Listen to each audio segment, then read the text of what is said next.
Hi there, thanks for joining me in this online beekeeping course. This course is designed to give you an overview of what it's like to become a backyard beekeeper.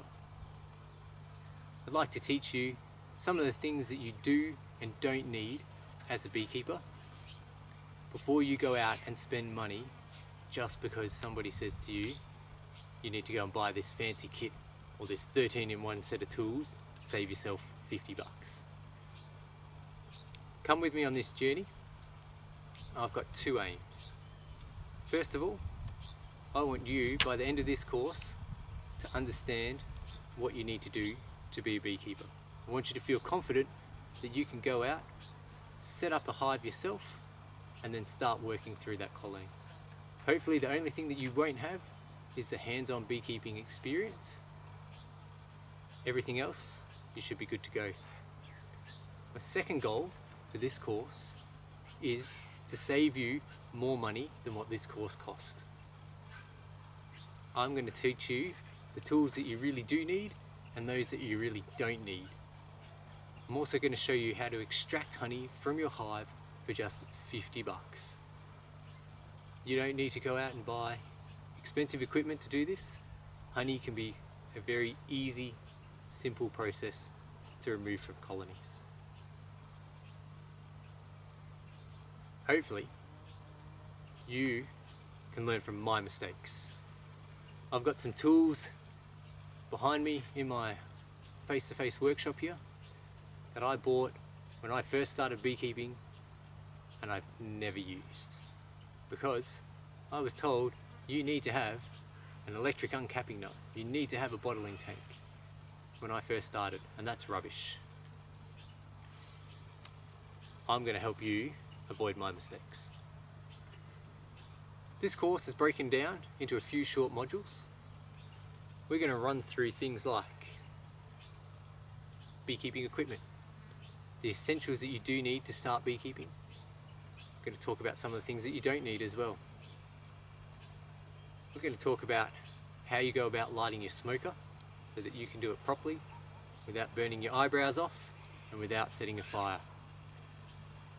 We're going to look at biosecurity. Now that's a really dry subject, but it is super important.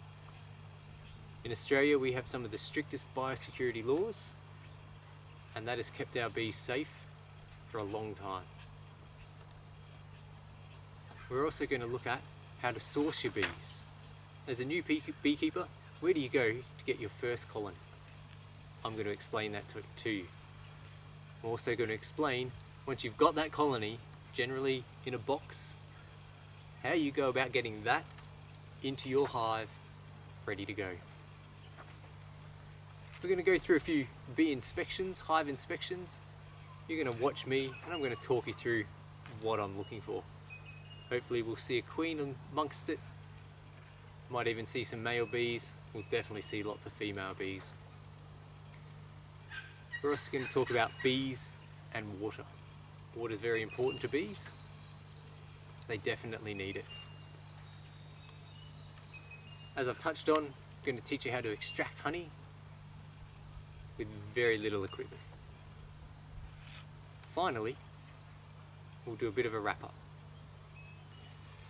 Now, most beekeeping books, tools, courses and advice is all targeted at commercial beekeepers because that's where the money is. Commercial guys buy 500 hives at a time, not just one. They have a lot more equipment that you as a backyard beekeeper starting out for the first time really don't need. People who want to start with a small number of hives need to learn the language. I'm going to try and teach you in simple language all these funky bee terms so that you can understand what people are saying when they're talking on other programs, other podcasts, and you'll be a pro in no time. I want to help make beekeeping as enjoyable, fun, cheap, and rewarding as possible. I don't get paid any commissions for recommending things, particular products, particular tools, nothing. I don't take commissions. I'm here to give you the best advice. At the end of the day, it doesn't affect me what sort of hive you buy, it affects you. So I'm looking out for your long-term interests. There's no point, if you're 60 years old and your back's starting to give way, no point me recommending you to get a Langstroth hive, one of these boxes stacked on top of boxes, and then you've got to lift big heavy stuff. There's better ways out there.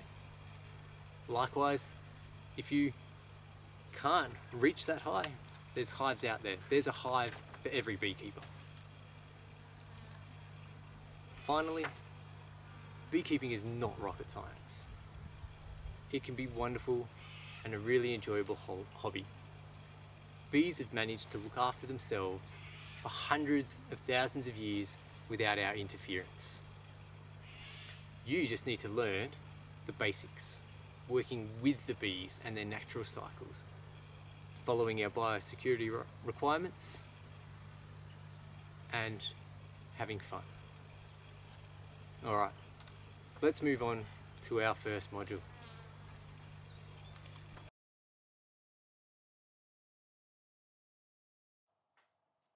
Hi again. Welcome to our biosecurity requirements module for the beekeeping course. This topic, it's a little bit dry. I've got very few fancy props to show you, but it is super important. Bees are animals, and as such, we have to maintain our biosecurity to the highest standards to prevent pests and diseases spreading within our own hives and the hives of our immediate neighbours. Before you buy your bees, you need to register as a beekeeper. That means going to your local state or territory governing body and applying to become a beekeeper. Each state and territory, the registration process is slightly different, and the costs range between free and at this stage about $100, depending on where you live and whether you're registering as a hobby beekeeper, which is generally somebody with less than 50 colonies or hives, or if you're registering as a commercial beekeeper, somebody with 50 hives or more. I'll put up a list as it currently stands of the different government bodies responsible for each state and territory registration process. Please note these department names do change from time to time.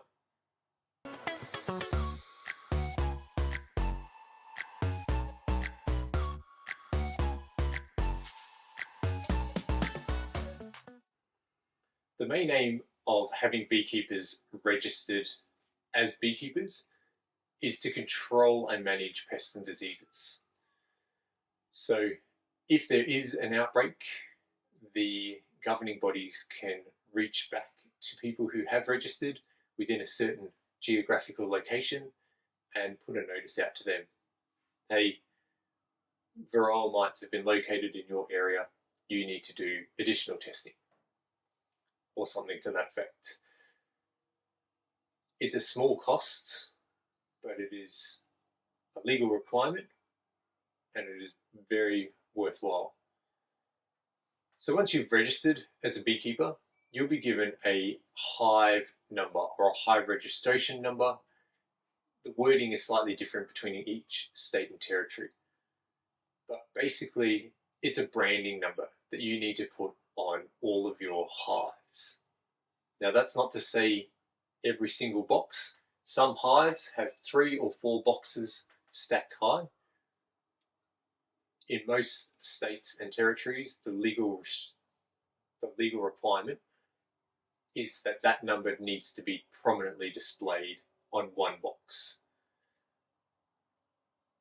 Some people will label all their boxes. Some people will brand all of their boxes, all of the frames inside their boxes, their baseboards, their lids, every piece of equipment that's out there.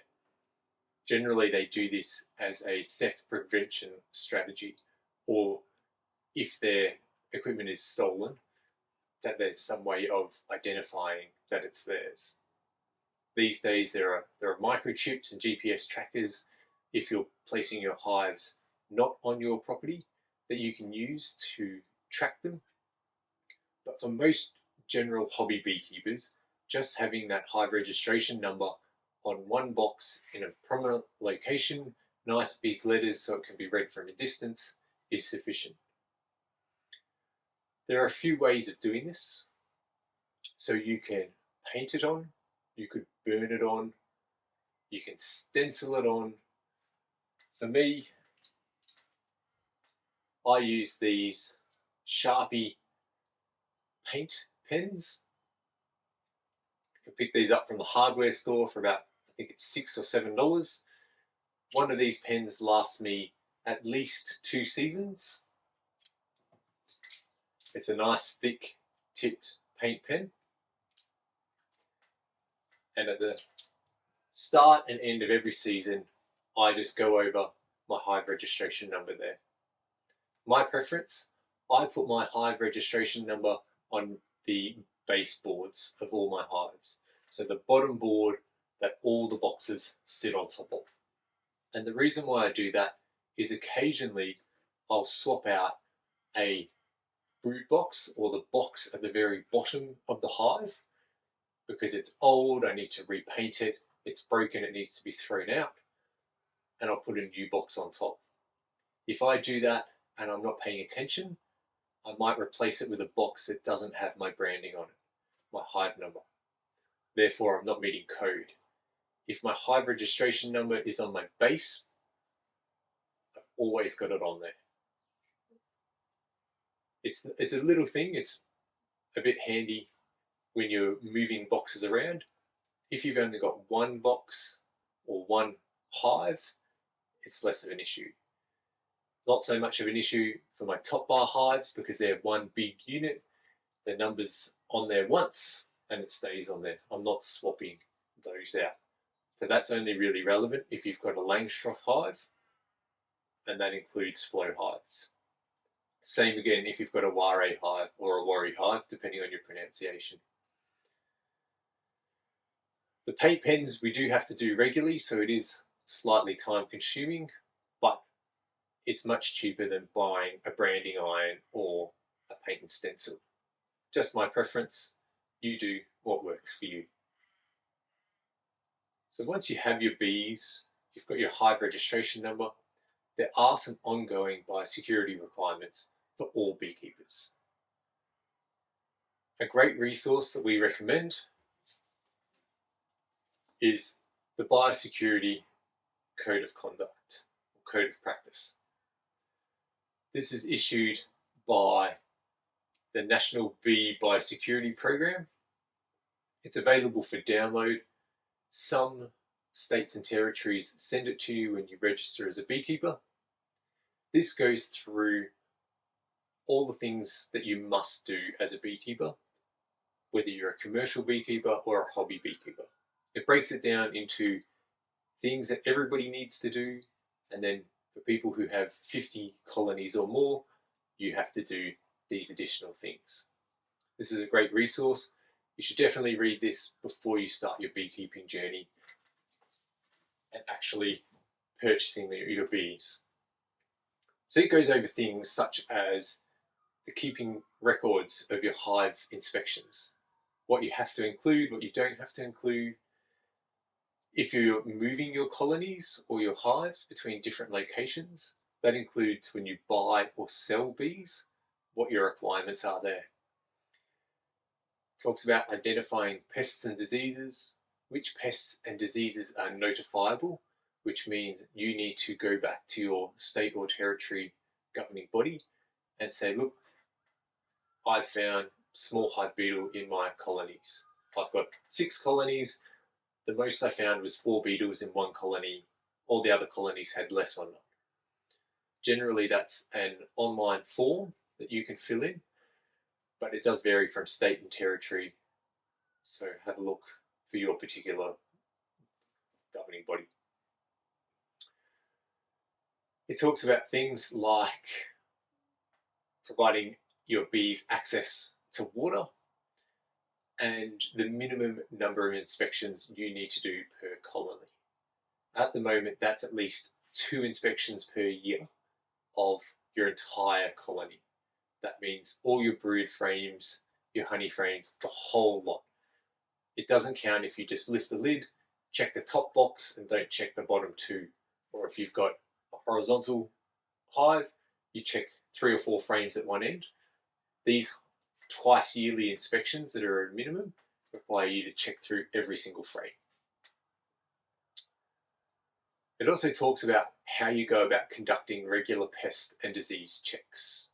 So at the moment, that includes regular biannual mite checks for varroa mites, tropolaps, things like that. It talks you through how you can do that. You can do a sugar shake, or you can do an alcohol wash test. It also refers to your AFB, American Foul Brood checks, that you have to do that twice a year as well, and explains the process of going through that. A really handy resource that we found is the Be Aware organisation. Their website is beaware, beeaware.org,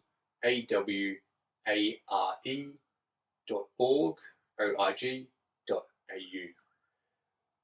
They've got heaps of information on their website, including the Code of Practice available to download. The other resource that we do recommend you use and actually go through and do the certificate, there is an online BOLT course, Biosecurity Online Learning Tool, I believe is what it stands for, about pests and diseases for beekeepers. If you're a commercial beekeeper, it's a requirement that you do this course. If you're a hobby beekeeper, at the moment, there's no requirement to do it, but I highly recommend it. All my Certificate 3 students that I've taught in the past, I've asked them to complete the unit or the assessment, as it further enhances your understanding of pests and diseases. There's some great photos there, there's some great information. It really is very clear on what each pest and disease looks like, how to identify, how to treat it, whether you need to report it. So jump onto that website, complete the course. It takes sort of 45 minutes to an hour and a half, depending on how good your computer skills are, and it's something that you can refer back to. You can go back and complete it as many times as you like. At the moment, it's currently free as well. So all it costs you is your time. I highly recommend, the more you know about pests and diseases, the better the beekeeper you are. We'll also go through and do a few demonstrations of some of the sugar shake tests, the alcohol washes, things like that, during our inspection at the Hives modules. Let's leave it there for now. Biosecurity is super important.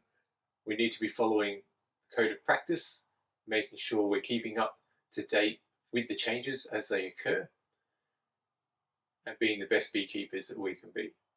It's not hard to follow the biosecurity requirements, but it is important. Thanks for listening. I hope you found this helpful. I hope you've checked out those links. We'll also show you some demos of the way you check for some of these pests and diseases in our hive inspection module. Thanks, and we'll see you soon.